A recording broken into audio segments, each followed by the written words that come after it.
Hi sa inyo mga pre. Now for today's video po, sama ko lang kayo pagpunta namin ni Papa. Ibisitahin namin yung bahay namin sa Cavite. Kasi sa ngayon, under siya sa home improvement. Improve namin kasi yung dirty kitchen, ipapabuo namin siya ng interior kitchen na rin. So, tara!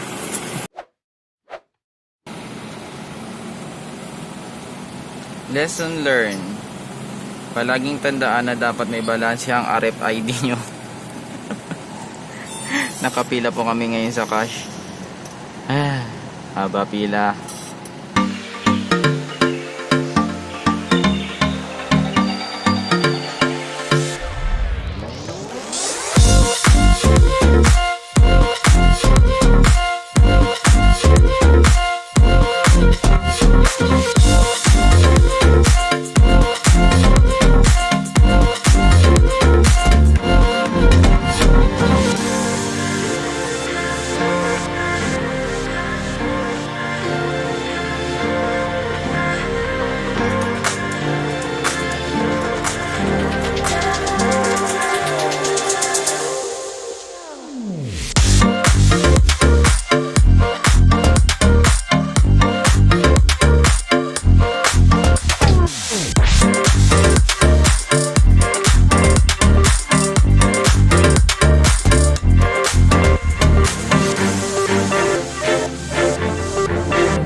Kami ngayon sa village.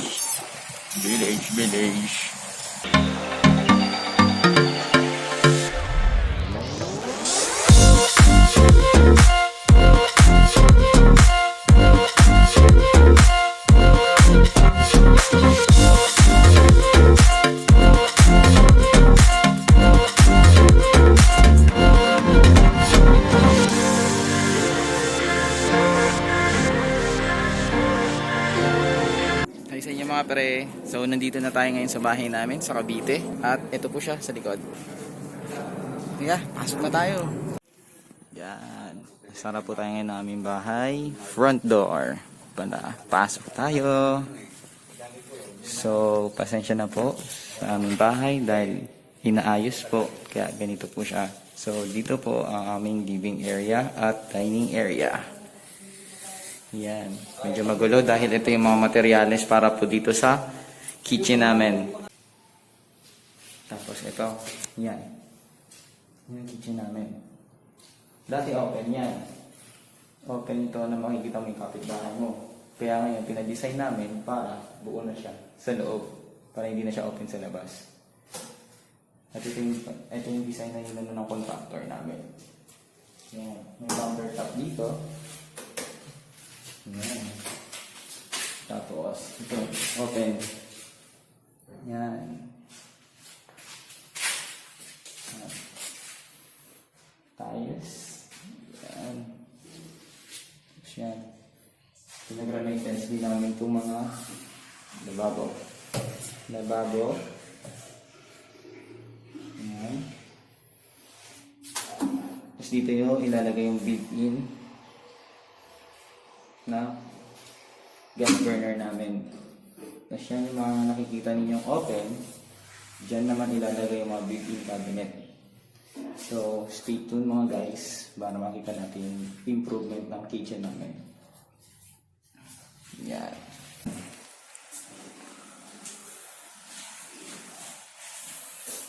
Tapos, eto. Sa ngayon, tambakan muna siya ng mga materyales, pero dito sa babang room na to, Dito yung magiging kwarto nila mama tsaka papa. At ito ang CR.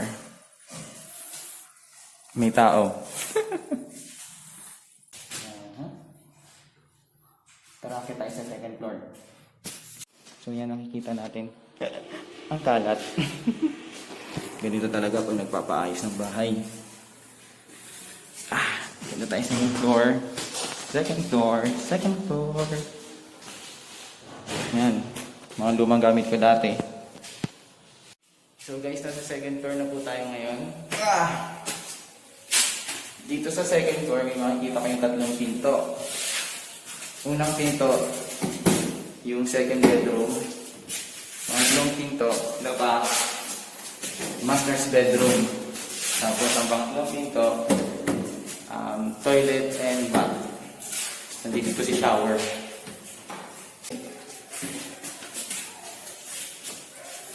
Yan. Yan.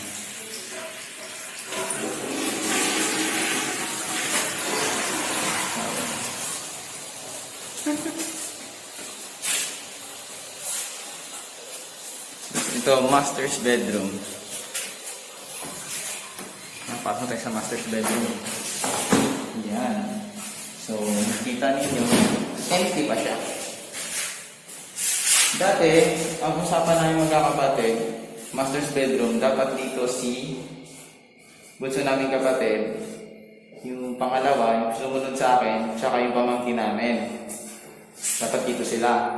Tapos, etong second bedroom, dapat ako lang dito. Yan. Kaso nga lang, nung nagka-pandemic at nauso si work from home, naisipan namin ng kapatid ko na itong second bedroom, gawin na lang namin na office, pang work na area. Kasi mahirap magtrabaho kapag nasa kama ka. Aantukin at aantukin ka. So, etong bedroom ko dapat, magiging ano na namin to, office room. Ayan. Medyo magulo pa siya.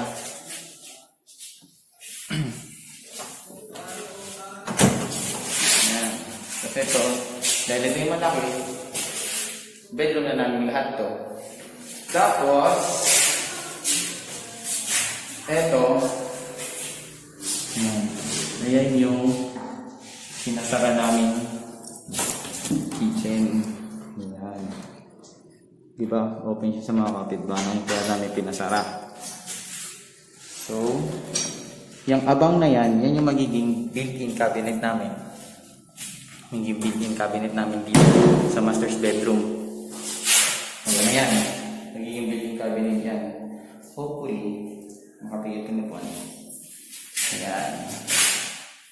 Tapos dito sa master's bedroom, may favorite spot kami magkakapatid. Yung bintana. Tingnan nyo to. Yan. Yung makikitang view. Yan. Noong una, kami magkakapatid, buong family, naanhan kami na sabi namin na ano ang layo ng village namin kasi dulo. Tapos ang hirap ng transpo, mga ganyan. Pero nung nakita namin itong view na to, sabi ko, buti na lang nandito tayo sa dulo. At least, pamparelax ng mga view na to. Diba? At isa pa, yan. Yung bahay namin nakaharap sa pagsikat ng araw. Good thing. Kasi nga may kasabihan daw na pag ang bahay nakaharap sa kung saan ang sikat ng araw. Swerte? Di ko alam. Yan, balik namin tayo ngayon sa office room aka dati kong bedroom. Isa pang dahilan kung bakit gusto namin gawin ding office room ito dahil sa view na ulit na ito. Yan. Kung ano yung nakita sa master's bedroom, hindi nyo makikita sa office room na to. Tingnan natin. Nice. Diba? Oo. Ayan. Diba? Eh. Kaya kapag stress ka na sa work, tingin ka lang sa view na yan. Wala pa kaming plano kung paano magiging itsura ng office room namin eh. Kaya, stay tuned na lang. Update ko na lang po kayo. So yun guys, ito na po, dito na po nagtatapos ang aking video for the quick tour dito sa aming bahay sa Cavite. So, for more updates sa mga pagbabago pa po ng aming bahay, update ko lang po kayo dito sa vlog namin. Bye bye!